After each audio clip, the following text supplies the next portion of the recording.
Salam, Shalom. Bapak, Ibu, dan Saudara yang dikasihi oleh Tuhan. Pada pagi hari ini kita berjumpa kembali di dalam Misbah Doa pagi bersama dengan Gekri Sinam.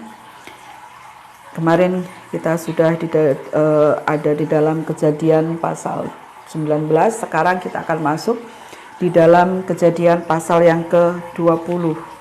Kita akan baca bersama-sama. Kita buka firman Tuhan kita. Saya nanti akan membaca ayat yang pertama, Bapak, Ibu, dan Saudara kasih dalam Tuhan akan membaca ayat yang kedua, dan seterusnya.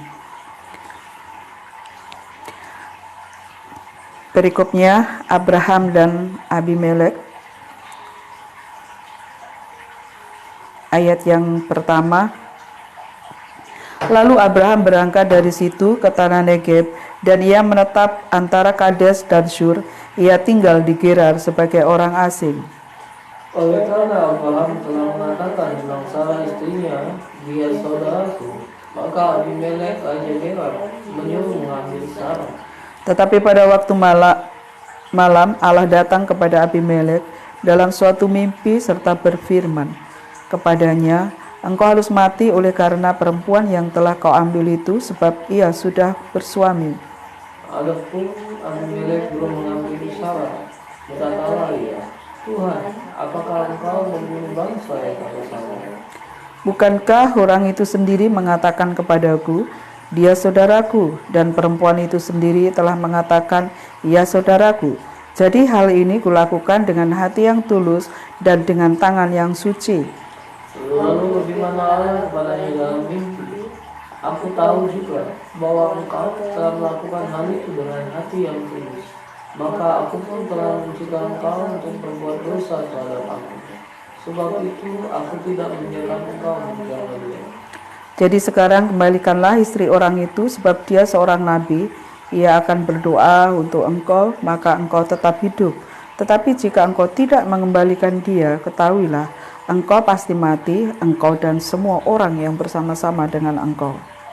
Sesudah harinya, pagi-pagi Abimelek memanggil semua hambanya dan memberitahukan seluruh peristiwa itu kepada mereka. Lalu sangat takutlah orang-orang itu. Kemudian Abimelek memanggil Abraham dan berkata kepadanya, perbuatan apakah yang kau lakukan ini terhadap kami, dan kesalahan apakah yang kulakukan terhadap engkau, sehingga engkau mendatangkan dosa besar atas diriku dan kerajaanku. Engkau tidak berbuat hal-hal yang tidak patut kepadaku.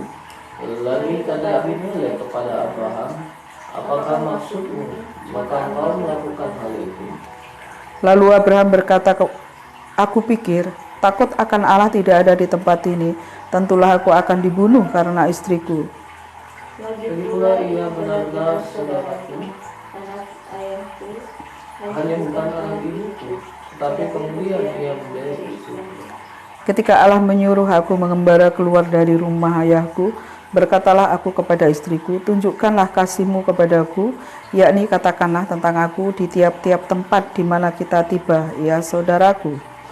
Kemudian Abimelek mengambil kambing domba dan lembu sapi, hamba laki-laki dan perempuan, lalu memberikan semuanya itu kepada Abraham. Sarah istri Abraham juga dikembalikannya kepadanya. Dan Abimelek berkata, negeriku ini terbuka untuk engkau, menetaplah di mana engkau suka. Lalu bertanya kepada Sarah, telah kuberikan kepada saudaramu 1000 sikal perak.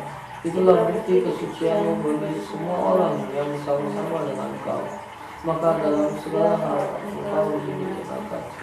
Lalu Abraham berdoa kepada Allah, dan Allah menyembuhkan Abimelek dan istrinya dan budak-budaknya perempuan, sehingga mereka melahirkan anak bersama-sama. Sebab tadinya Tuhan telah menutup kandungan setiap perempuan di istana Abimelek karena Sarah istri Abraham itu. Amin. Berbahagialah kita yang mendengarkan firman Tuhan dan melakukannya siang dan malam. Bapak, Ibu, dan Saudara kasih dalam Tuhan, jikalau kita membaca perikop ini, nats ini, kita mengingat kembali peristiwa yang telah terjadi kepada Abraham dan Sarah pada waktu itu. Peristiwanya bersama dengan Fir'aun waktu ke Mesir. Dan peristiwa ini ternyata peristiwa pada waktu itu yang dialami oleh Abraham dan Sarah terulang kembali. Waktu itu Abraham dan Sarah mengatakan bahwa jikalau nanti udah sampai di Mesir dan kesepakatan mereka ya, kalau ada yang bertanya siapa kamu, kamu harus katakan bahwa dia adalah saudaraku, bukan sebagai suami istri. Dan begitu juga Abraham akan juga waktu itu masih Abraham akan mengatakan kepada semua orang bahwa Sarah adalah saudaranya. Tetapi memang Abraham juga menyatakan ya memang dia saudaraku, tetapi satu hal bahwa dia tidak mengatakan bahwa dia adalah istrinya. Ini terjadi kembali. Kenapa Abraham melakukan semuanya itu? Dalam peristiwa di Mesir bersama dengan Firaun, yang dilakukan Abraham karena Abraham takut dibunuh ketika tahu bahwa Sarah itu istrinya. Dan nanti Sarah akan diambil, dan setelah diambil suaminya akan dibunuh. Itu kepercayaan masyarakat pada waktu itu, negara di Mesir maupun di Palestina, di Filistin itu pada waktu itu seperti itu. Jikalau ada suami istri yang istrinya cantik dan akhirnya dikehendaki, maka suaminya akan dibunuh dan istrinya akan diambil. Nah, itu pikiran Abraham itu sudah pikirannya sudah negatif seperti itu. Karena tahu bahwa Sarah dikatakan di waktu di peristiwanya Firaun itu juga dikatakan Sarah itu cantik. Abraham menyadari kalau istrinya itu cantik. Begitu juga pada waktu dia pergi ke Filistin dan bertemu dengan Abimelek, masyarakat yang ada di sana juga mengatakan bahwa Sarah, nanti jikalau kamu bertemu dan orang bertanya, itu kamu harus katakan bahwa kamu adalah saudaraku dan aku saudaramu. Nah, di sini kita lihat ya Abraham seperti sampai merayu kepada Sarah. Dikatakan jikalau engkau tunjukkanlah kasihmu kepadaku, di ayat yang ke-13 itu, tunjukkanlah kasihmu itu kepadaku, kamu adalah sebagai seorang istriku yang baik. Mungkin ya dirayu seperti itu, istri yang baik, setia, taat, dan tunjukkanlah kasihmu, karena kalau enggak pasti aku akan mati nanti dibunuh gara-gara kecantikanmu atau gara-gara kamu. Sarah juga taat kepada suaminya dan dia katakan juga dia adalah saudaranya. Kenapa dia juga katakan, dari mana kita tahu bahwa Sarah juga mengatakan seperti itu? Kita akan membaca di dalam ayat yang mulai ayat yang ke-5 itu ya. Bukankah orang itu sendiri mengatakan kepadaku, dia saudaraku, dan perempuan itu sendiri telah mengatakan, ia saudaraku. Jadi hal ini kulakukan dengan hati yang tulus dan dengan tangan yang suci. Pada waktu Tuhan menegur Abimelek, menasihati atau menegur ya, mengingatkan Abimelek bahwa tindakan Abimelek itu salah ketika dia mengambil Sarah sebagai istrinya. Itu lewat mimpi dikatakan kepada Abimelek, dan Abimelek pun juga memberikan alasan kenapa dia mengambil Sarah sebagai istrinya. Karena Abraham sudah mengatakan bahwa dia adalah saudaraku. Dia tidak mengatakan dia istrinya, tetapi dia adalah saudaraku. Juga diteguhkan lagi oleh Sarah. Sarah juga mengatakan dia adalah saudaraku. Jadi dua-duanya mengatakan dia saudara. Kalau saudara, dan di sini Abimelek tidak ada kecurigaan bahwa dia adalah suami istri, karena mereka berdua sudah mengatakan bahwa mereka adalah saudara, bukan suami istri. Maka Abimelek berhak untuk mengambil dan tidak ada masalah. Pikiran Abimelek seperti itu karena mereka adalah saudara. Tetapi apa yang terjadi ketika mereka mengatakan saudara, ketika mereka tidak jujur, ada akibat yang sangat fatal sekali. Kita lihat bahwa ternyata apa yang dilakukan oleh Abraham dan Sarah ini berakibat fatal. Yang pertama kepada Abimelek dan juga kerajaan itu. terancam, dan Tuhan mengingatkan kepada Abimelek di ayat 6 itu, lalu berfirmanlah Allah kepadanya dalam mimpi, aku tahu juga bahwa engkau telah melakukan hal itu dengan hati yang tulus, maka aku pun telah mencegah engkau untuk berbuat dosa terhadap aku, sebab itu aku tidak membiarkan engkau menjamah dia. Jadi sekarang kembalikanlah istri orang itu, sebab dia seorang nabi, ia akan berdoa untuk engkau, maka engkau tetap hidup. Tetapi jika engkau tidak mengembalikan dia, ketahuilah engkau pasti mati, engkau dan semua orang yang bersama-sama denganku. Jadi tidak hanya Abimelek saja, tetapi pada semua orang yang bersama-sama dengan engkau. Tentunya hancurlah kerajaan itu akibat karena Abimelek mengambil Sarah. Tetapi Tuhan berbelas kasihan kepada Abimelek. Kenapa Tuhan berbelas kasihan kepada Abimelek? Karena Abimelek itu dengan tulus, jadi dia memang tidak benar-benar tidak tahu bahwa Sarah dan Abraham itu adalah suami istri. Jadi dia dengan tulus mengambil Sarah sebagai istrinya, tidak ada tujuan lain, bahwa dia memang mau supaya Sarah menjadi istrinya itu dengan tulus, tanpa mengetahui latar belakang mereka. Maka Tuhan memberikan anugerah kepada Abimelek. Tuhan mengingatkan Abimelek, jangan sampai tidak dikembalikan. Kalau tidak dikembalikan, kamu dan seisi rumahmu yang mengikuti engkau akan mati semuanya. Tidak hanya sakit loh, ini sudah terjadi kutukan terhadap mereka, bahwa mereka sudah ada penyakit, dan juga kita akan melihat nanti bahwa di situ Abraham berdoa untuk mereka, dan akhirnya mereka terlepas dari penyakit, dan juga yang kutukan yaitu mandul itu terlepaskan semuanya, tapi dengan syarat kalau Sarah sudah dikembalikan. Nah, kita melihat di sini, kenapa sih kok bisa Abraham dan Sarah melakukan dosa seperti itu?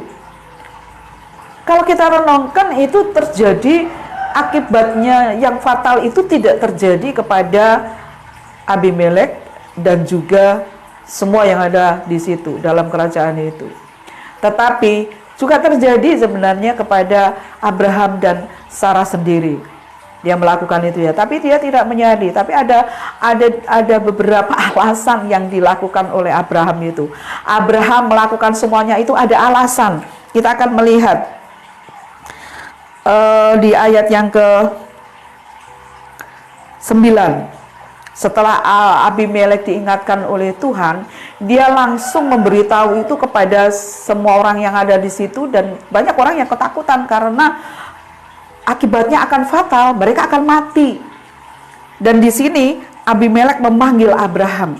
Dikatakan kemudian ayat 9, kemudian Abimelek memanggil Abraham dan berkata kepadanya, perbuatan apakah yang engkau lakukan ini terhadap kami, dan kesalahan apakah yang kulakukan terhadap engkau, sehingga engkau mendatangkan dosa besar atas diriku dan kerajaanku?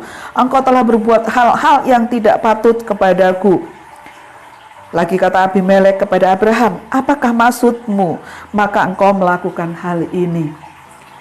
Abimelek tidak langsung marah kepada Abraham, dia hanya bertanya, kenapa kau lakukan ini kepada aku? Kenapa engkau nggak jujur bahwa Sarah itu adalah istrimu? Mungkin Abraham kaget, ya dari mana dia tahu?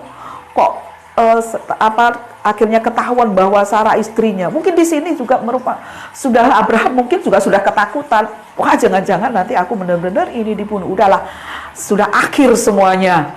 Akhirnya ketahuan juga. Tuhan berpihak kepada Tuhan mengingatkan Abimelek karena Abimelek adalah orang yang tulus, walaupun dia orang yang tidak percaya kepada Allahnya Abraham, tetapi dia tulus. Disinilah diperhitungkan oleh Tuhan. Ketika Abimelek dengan tulus melakukan semuanya itu, maka Tuhan memperhitungkan dan Tuhan menyelamatkan Abimelek. Kita akan lihat di sini sebenarnya apa yang menjadikan alasan Abraham melakukan semuanya ini. Di ayat 11 dikatakan, lalu Abraham berkata, aku berpikir takut akan Allah tidak ada di tempat ini, tentulah aku akan dibunuh karena istriku. Aku berpikir, jadi pikiran dari Abraham ini sudah negatif. Kalau kita renungkan, kenapa kok bisa Abraham itu pikirannya negatif? Karena dia lupa terhadap janji Tuhan. Kalau dia tetap ingat janji Tuhan dan dia percaya kepada janji Tuhan, pastinya dia akan berpikir bahwa tidak akan terjadi apapun di dalam kehidupannya karena Tuhan selalu menyertai hidupnya. Dan janji Tuhan terhadap Abraham dan Sarah bahwa keturunanmu akan seperti pasir di laut. Dia akan memberikan banyak keturunan. Tetapi Abraham di sini sepertinya udah nggak ingat akan semuanya itu. Yang dipikirkan adalah hal negatif yang terjadi ketika dia mengatakan jujur kepada orang-orang atau masyarakat di situ. Pasti dia akan mati. Karena pikirnya, yang pertama kita lihat pikirnya, bahwa takut akan Allah tidak ada di negeri itu. Memang benar, mereka adalah negeri yang tidak percaya kepada Allahnya Abraham. Tetapi apakah pikirannya Abraham ini benar bahwa mereka tidak memiliki rasa takut akan Tuhan? Apakah mereka istilahnya orang-orang masyarakat yang selalu berbuat jahat? Tidak punyakah pikiran yang baik? Tidak punyakah istilahnya kebaikan di dalam kehidupan masyarakat yang ada di situ? Nah, ini tidak ada dalam pikirannya Abraham bahwa pasti mereka tidak takut kepada Tuhan. Jadi orang yang tidak takut kepada Tuhan itu akan berbuat jahat dan akan bisa membunuh dia, mencelakai dia karena tidak ada aturan di dalam hidupnya. Belum tentu. Kadang-kadang kita melihat bahwa orang yang kenal dengan Tuhan, orang yang tidak kenal dengan Tuhan, malah hidupnya itu lebih baik daripada orang yang tidak kenal dengan Tuhan. Nah, kadang-kadang pikiran kita itu seperti itu. Jangan-jangan di sana nanti orangnya kan nggak kenal Tuhan. Jangan-jangan mereka akan berbuat jahat. Nah, ini alasan yang pertama Abraham bahwa aku pikir menggunakan logika lagi, mengandalkan dirinya sendiri lagi, tidak lagi mengandalkan Tuhan, tidak lagi mempercayai janji Tuhan itu sendiri. Dan dia mengatakan, siapa tahu aku pikir bahwa di sana orangnya adalah orang yang tidak mengenal Tuhan sehingga mereka berbuat jahat. Dan yang kedua, tentulah aku akan dibunuh. Jadi pikirannya sudah negatif. Ketika dia berpikir bahwa di sana tidak orang-orang tidak mengenal Allah, maka pastilah aku akan dibunuh. Pastilah aku akan mati. Dibunuh itu pasti mati. Jadi janji Tuhan itu sudah tidak berlaku lagi buat Abraham. Oh, kalau begitu berarti Tuhan itu berdosa dong. Nah, di sini tidak ingat kembali, tidak ingat akan janji Tuhan yang diberikan kepada mereka. Karena apa? Karena ketakutannya tadi. Jadi karena Abraham takut, maka dia pikirannya negatif, yaitu aku pikir. Yang kedua, dia takut mati, dia takut dibunuh, dan dia tidak percaya lagi, dia tidak ingat lagi akan janji Tuhan. Ayat yang ke-12 dikatakan, lagi pula ia benar-benar saudaraku, anak ayahku, hanya bukan anak ibuku, tetapi kemudian ia menjadi istriku. Kalau dilihat di sini kan sepertinya kan benar ya. Lagi pula memang dia saudara, memang benar bahwa Sarah adalah saudara dari Abraham, tapi bukan saudara kandung, saudara dari ayahnya. Dan kalau saudara dari ayahnya itu mereka bisa menikah. Dan kalau dia mengatakan hanya itu aja, pasti dia akan dibunuh juga. Tetapi orang akan percaya bahwa mereka pasti suami istri karena saudara dari ayahnya. Hanya itu yang dikatakan. Tetapi di sini bahwa isi dari perkataan Abraham itu bukan menjelaskan bahwa Sarah itu saudara dari ayahnya. Hanya dia bilang saudaraku, bisa orang berkata bahwa saudara kandung. Karena mungkin bukan suami istri, karena saudara kandung, seperti itu. Tetapi kemudian ia menjadi istriku. Ini tidak dikatakan kepada Abimelek. Yang dikatakan hanya dia adalah saudara kandungku. Tetapi dalam pikiran Abraham, memang benar dia adalah saudaraku. Jadi aku nggak berbohong, tetap berbohong, tetap menipu. Karena tidak dikatakan bahwa dia adalah istrinya. Dia hanya saudaranya. Kadang-kadang kita juga sering yang melakukan hal-hal seperti itu oleh karena kita ketakutan, bisa juga kita berbohong loh. Dan kebohongan itu kadang-kadang dinyatakan suatu kebenaran. Memang benar kok dia ini begini. Tetapi padahal memang itu adalah kebohongan. Kadang kita membenarkan kebohongan itu untuk membenarkan diri kita. Kita sering juga melakukan itu. Nah, Abraham melakukan semuanya itu. Kenapa? Karena dia takut. Dia takut dibunuh tadi. Orang yang ketakutan itu biasanya memang melakukan kebohongan. Kamu tahu nggak di mana si A bersembunyi? Karena dia takut, bisa juga dia bohong. Aku nggak tahu. Padahal dia tahu. Aku tidak tahu. Kadang-kadang kalau kita mungkin anak-anak ya memecahkan apalah di rumah, terus ditanyain, siapa yang pecahkan ini? Karena takut, maka dia mengatakan, aku enggak. Padahal dia yang memecahkan atau merusakkan. Kadang-kadang kita di perusahaan, di pekerjaan juga seperti itu, kita tidak mau jujur apa yang kita lakukan itu. Jadi hati-hati ketika kita ini mengalami ketakutan, bisa hal-hal terjadi dalam hidup kita, terutama adalah kita bisa berbohong. Dan ternyata kebohongan Abraham dan Sarah ini sudah terulang 2 kali ini ketika peristiwanya dengan Firaun tadi yang sudah saya sebutkan di awal tadi. Dan yang kedua dengan Abimelek ini. Dia tidak belajar dari kesalahan yang telah terjadi. Kenapa? Karena ketakutannya tadi. Sebelum hal itu terjadi, dia sudah mengalami ketakutan yang luar biasa. Sehingga sampai berkata tidak jujur pada masyarakat yang ada di situ. Bapak, Ibu, dan saudara kasih dalam Tuhan. Jadi, ketakutan itu bisa berakibat fatal kalau kita tidak mengandalkan Tuhan. Tetapi ketika kita tetap mengandalkan Tuhan, dan kita percaya bahwa apapun yang terjadi, tetap Tuhan memelihara hidup kita. Kita tetap pegang janji Tuhan itu. Jangan kita karena sudah ketakutan kita berbuat bohong. Hati-hati di sini, pada saat kita tidak jujur, kadangkala ada orang lain yang akan celaka. Contohnya, seandainya ada dua orang, yang satu ini benar-benar tidak tahu, tetapi yang satu mengatakan aku tidak tahu, mungkin dia dan sebagainya, bisa mencelakakan orang lain. Nah, di sini jelas sekali bahwa Abraham mencelakakan Abimelek dan semua orang yang ada di situ, dan mereka mendapatkan penyakit dan juga kemandulan terjadi sehingga mereka tidak bisa memberikan keturunan.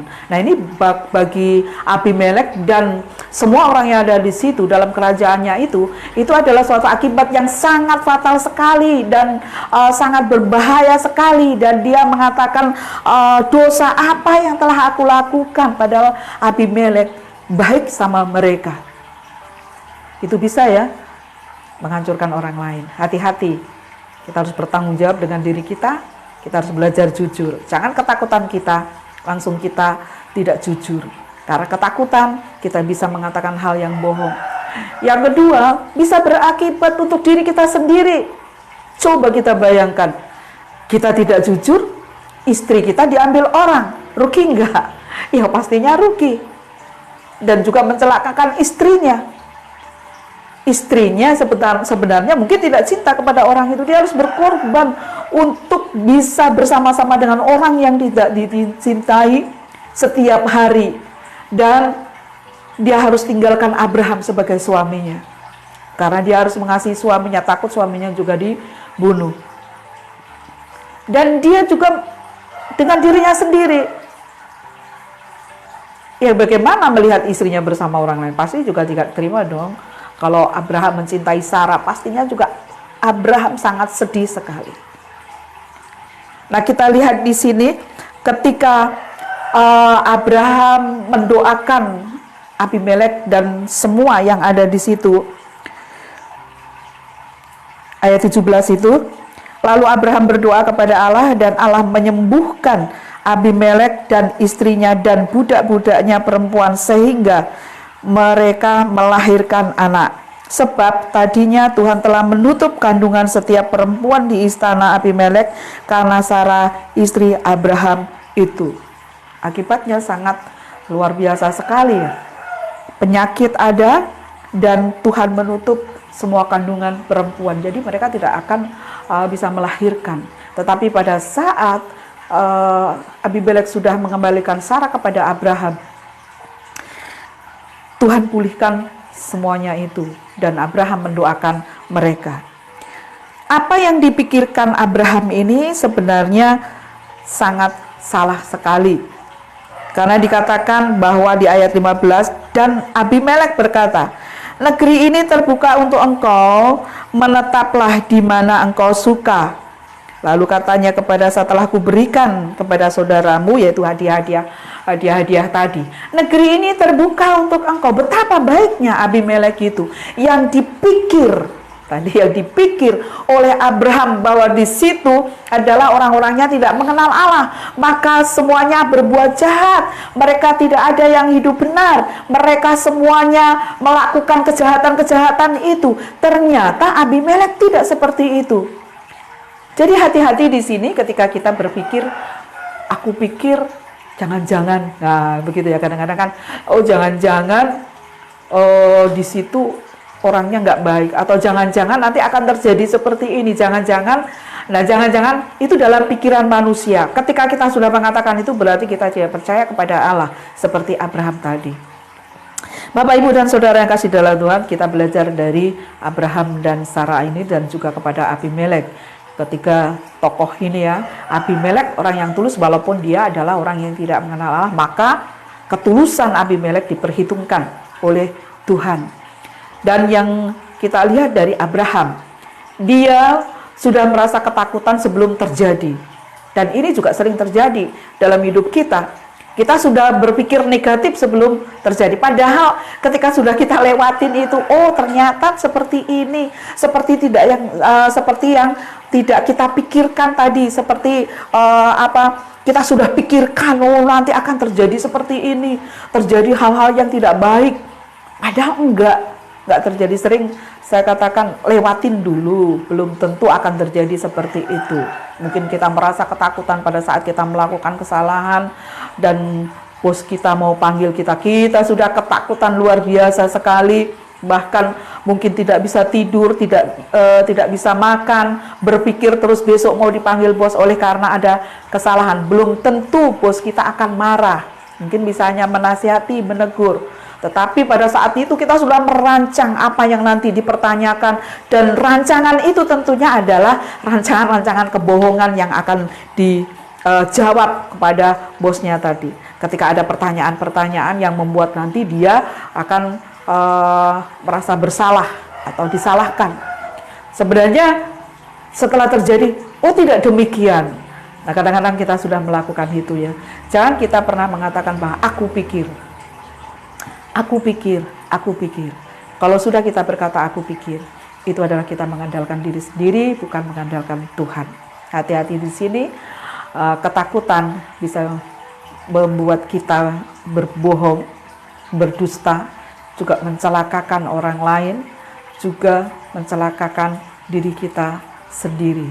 Kita belajar dari peristiwa ini supaya ini tidak terjadi dalam kehidupan kita. Memang kita lemah, ini menandakan bahwa Abraham pun juga lemah sebenarnya dalam menerima janji itu, imannya juga lemah.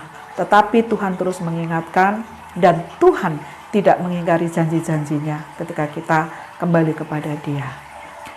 Kita bersyukur pada pagi hari ini, kita akan masuk dalam doa-doa kita.